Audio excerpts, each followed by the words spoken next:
بسم اللہ الرحمن الرحیم۔ السلام علیکم۔ حضرت اسماعیل علیہ السلام کی قربانی پر شیطان بے قرار کیوں ہوا؟ ناظرین گرامی، جب سے حضرت آدم علیہ السلام دنیا میں تشریف لائے اسی وقت سے لے کر اللہ تعالیٰ کے راستے میں اس کی رضا کے لیے قربانی کرنے کا سلسلہ شروع ہے، جیسا کہ خود اللہ پاک نے قرآن مجید کی سورہ مائدہ میں ارشاد فرمایا، اور آپ ان کو آدم کے دو بیٹوں کا واقعہ سنائیں۔ جب ان دونوں نے قربانی پیش کی تو ان میں سے ایک کی قربانی قبول ہوئی اور دوسرے کی قربانی قبول نہیں کی گئی۔ جس کی قربانی قبول نہ ہوئی اس نے کہا دوسرے بھائی کو کہ میں تجھے قتل کر دوں گا۔ اس نے جواب دیا، اللہ تو متقی لوگوں کی قربانی قبول کرتا ہے، اگر تو مجھے قتل کرنے کے لیے ہاتھ اٹھائے گا تو میں تجھے قتل کرنے کے لیے ہاتھ نہیں اٹھاؤں گا، میں اللہ رب العالمین سے ڈرتا ہوں۔ ناظرین، اسی طرح اللہ تعالیٰ نے سیدنا ابراہیم علیہ السلام پر ایک اور آزمائش اتاری اور انہیں بڑھاپے میں عطا ہونے والے اکلوتے بیٹے کو اللہ کی راہ میں قربان کرنے کا حکم دیا۔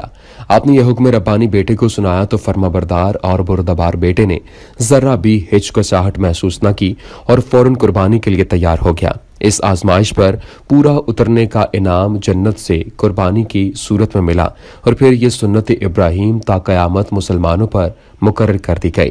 سورہ صافات میں ارشاد باری تعالیٰ ہے، اور اس نے کہا بے شک میں اپنے رب کی طرف جانے والا ہوں، وہ مجھے ضرور راستہ دکھائے گا۔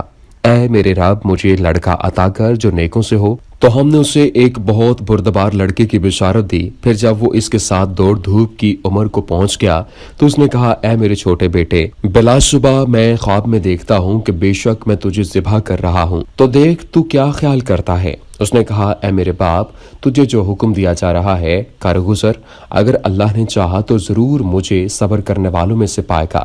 تو جب دونوں نے حکم مان لیا اور اس نے اسے پیشانی کی ایک جانب پر گرا دیا، اور ہم نے اسے آواز دی کہ اے ابراہیم، یقیناً تو نے خواب سچا کر دکھایا، بے شک ہم نیکی کرنے والوں کو اسی طرح جزا دیتے ہیں۔ بے شک یہی تو یقیناً کھلی آزمائش ہے، اور ہم نے اس کے فدیے میں ایک بہت بڑا ذبیح دیا۔ ناظرین، اللہ تعالیٰ نے اپنے خلیل علیہ السلام کے بارے میں فرمایا ہے کہ جب اللہ تعالیٰ نے انہیں ان کی قوم کے مقابلے میں فتح و نصرت سے نوازا اور وہ اپنی قوم سے مایوس ہو گئے کہ وہ اتنی عظیم الشان نشانیوں کو دیکھنے کے بعد بھی ایمان نہیں لائی، تو آپ نے ہجرت کا ارادہ کر لیا اور وہاں سے نکل کر شام کے علاقے حوران میں پہنچ گئے، اور جاتے ہوئے اپنے رب سے اس امید کا اظہار کیا کہ وہ انہیں ان کے مقصد میں کامیاب کرے گا اور انہیں ایمان و توحید پر ثابت قدم رکھے گا۔ حضرت ابراہیم علیہ السلام نے شام کی مقدس سرزمین میں پہنچنے کے بعد کہ اے میرے رب، مجھے ایک نیک لڑکا عطا فرما جو غریب الدیاری میں میرے لیے انس اور دل بستگی کا سامان بنے اور تیری اطاعت و بندگی میں میری مدد کرے۔ اللہ نے ان کی دعا قبول فرما لی، اور ہاجرہ علیہ السلام کے بطن سے حضرت اسماعیل علیہ السلام پیدا ہوئے تو انہوں نے اللہ کے حکم سے ماں اور بیٹے کو مکہ ہی کی بے آب و گیا وادی میں چھوڑ دیا، جہاں اللہ نے اپنے فضل و کرم سے آب زمزم مہیا کر دیا اور قبیلہ بنو جرہم کو لا کر وہاں بسا دیا۔ ناظرین، جب حضرت اسماعیل علیہ السلام جوان ہوئے تو اللہ تعالیٰ نے حضرت ابراہیم علیہ السلام کو خواب میں بذریعہ وحی حکم دیا کہ وہ اپنے رب کی خوشنودی کے لیے اپنے چہیتے بیٹے کی قربانی کریں۔ انہوں نے اپنا خواب بیٹے سے بیان کیا اور ان سے مشورہ طلب کیا تو بیٹے نے کہا، ابا جان، آپ کو جو حکم ہوا ہے اسے کر گزریے، انشاءاللہ آپ مجھے صبر کرنے والا پائیں گے۔ ابراہیم علیہ السلام بیٹے کو ساتھ لے کر وادی مینا کی طرف چل پڑے اور جمرات کی جگہ پہنچ کر انہیں پیشانی کے بل لٹا دیا۔ اچانک دیکھتے کیا ہے کہ وہاں ایک مینڈا کھڑا ہے۔ ایک غیبی آواز آئی کہ آپ اپنے بیٹے کو چھوڑ دیجئے اور مینڈے کو ذبح کیجئے۔ اللہ تعالیٰ نے فرمایا کہ ہم نے ابراہیم علیہ السلام کو آواز دی اور کہا کہ آپ نے اپنا خواب سچ کر دکھایا اور کمال اطاعت اور عظیم ترین صبر و ثبات کی دلیل پیش کر دی، لہٰذا اب آپ بیٹے کو ذبح نہ کیجئے، ہم احسان اور عمل کرنے والوں کو ایسا ہی بدلہ دیا کرتے ہیں۔ ناظرین، بے شک یہی وہ کھلی اور صریح آزمائش ہے جس کے ذریعے سے مخلص اور غیر مخلص کا امتیاز ہو جاتا ہے۔ چنانچہ جب وہ اس امتحان میں کامیاب ہو گئے تو اللہ نے ایک بڑا مینڈا بھیج دیا تاکہ وہ بیٹے کے بدلے اسے ذبح کر دیں، جیسا کہ سیدنا عبداللہ ابن عباس رضی اللہ تعالی عنہ بیان کرتے ہیں کہ جب ابراہیم علیہ السلام کو مناسک حج کا حکم دیا گیا تو مقام سعی پر شیطان ان کے سامنے آیا اور اس نے ان کے ساتھ دوڑ لگائی، لیکن ابراہیم علیہ السلام اس پر سبقت لے گئے۔ پھر جبرائیل علیہ السلام انہیں جمرہ عقبہ کے پاس لے گئے تو شیطان پھر ان کے سامنے آیا، انہوں نے اس کو 7 کنکریاں ماری تو وہ چلا گیا۔ پھر جمرہ وسطیٰ پر ان کے سامنے آیا تو انہوں نے اسے اس موقع پر بھی 7 کنکریاں ماریں اور اس مقام پر انہوں نے اپنے بیٹے کو پیشانی کے بعد لٹا دیا۔ تب اسماعیل علیہ السلام نے سفید قمیص پہن رکھی تھی، انہوں نے عرض کی، اے میرے باپ، میرے پاس اس قمیص کے سوا اور کوئی کپڑا نہیں ہے کہ جس میں آپ مجھے کفنا سکیں، اس لیے آپ اس کو اتار لیجئے تاکہ آپ مجھے اس میں کفن دے سکیں۔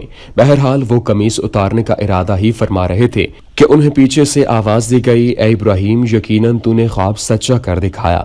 ابراہیم علیہ السلام نے مڑ کر دیکھا تو وہاں ایک سفید رنگ کا سینگوں اور موٹی آنکھوں والا مینڈا تھا۔ سیدنا ابن عباس رضی اللہ تعالی عنہ فرماتے ہیں، یقیناً ہم نے اپنے آپ کو دیکھا کہ ہم اسی قسم کے مینڈے خریدتے ہیں۔ ناظرین، ایک دوسری روایت کے مطابق اللہ تعالیٰ کی عبادت و اطاعت کا عظیم الشان اور عدیم المثال مظاہرہ شیطان مردود کس طرح دیکھ سکتا تھا؟ چنانچہ شیطان بھاگم بھاگ حضرت حاجرہ علیہ السلام کے پاس گیا اور کہنے لگا، اے ام اسماعیل، آپ کا بیٹا کدھر گیا ہے؟ حضرت حاجرہ نے فرمایا، وہ اپنے والد کے ساتھ گیا ہے۔ شیطان نے کہا، اے حاجرہ، تجھے خبر نہیں، اسے ابراہیم علیہ السلام ذبح کرنے کے لیے لے گئے ہیں۔